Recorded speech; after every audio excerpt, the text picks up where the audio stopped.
Ever wondered how much redundant data is created every second? A lot. It's a question that popped into my head the other day as I copied an image to share with my friends on Discord. Instead of sharing a link, I pasted the image into chat, which uploaded a copy to Discord, duplicating it. You might ask, why didn't I share the link?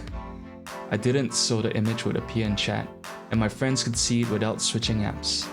I'm not the only one who does this, many people do, and collectively, we use up precious bytes of storage on a server somewhere in the world to make our friends laugh, who in turn copy and paste the same image to friends in other circles, repeating this process until the next image comes along.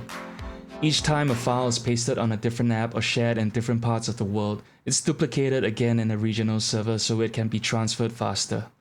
That's a crazy amount of duplication and redundancy for a single image. And we do this for all files, not just images. Files are being duplicated faster than new ones are created, which got me thinking, why do companies store all this data for free? Isn't it expensive to constantly expand storage? Discord, WhatsApp, Facebook, Instagram, Google, these apps keep your message history and media forever. The amount of storage they require constantly increases, which led me to explore what makes all this possible. Data centers. Data centers are massive buildings that take up huge amounts of space and require tons of power to run. Then I learned the cost of increasing storage capacity in data centers isn't that high anymore. What companies care about now is the energy to run them. The cost of electricity outweighs the cost of expanding storage, which is why all these big tech companies invest in renewable energy. For financial and regulatory reasons, of course, tech companies rely on data centers running all the time, and billions of people rely on the services they provide. So upon learning that, I didn't feel so bad using up storage space in some data center. The cost of accessing or transmitting data is higher than the storage itself. That's why Google can store several years worth of YouTube videos every single day. Whether we're duplicating memes or posting original content, it's all a waste of space, but it doesn't matter. If nobody consumes your content, it's not using up expensive energy, and that's why we shouldn't feel so bad about contributing to the usage of storage space. And I'm contributing this video essay to the conversation.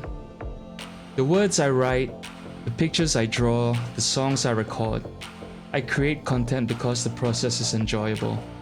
Some people might say, why bother creating if nobody is consuming it?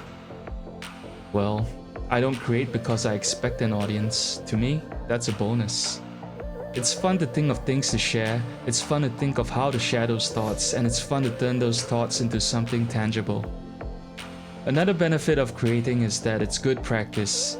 You get to keep your mind sharp, make use of your skills, plus after a day of creating, you feel better about yourself than if you'd spend your time doing something unproductive, even though you had fun. I made this video just because I could.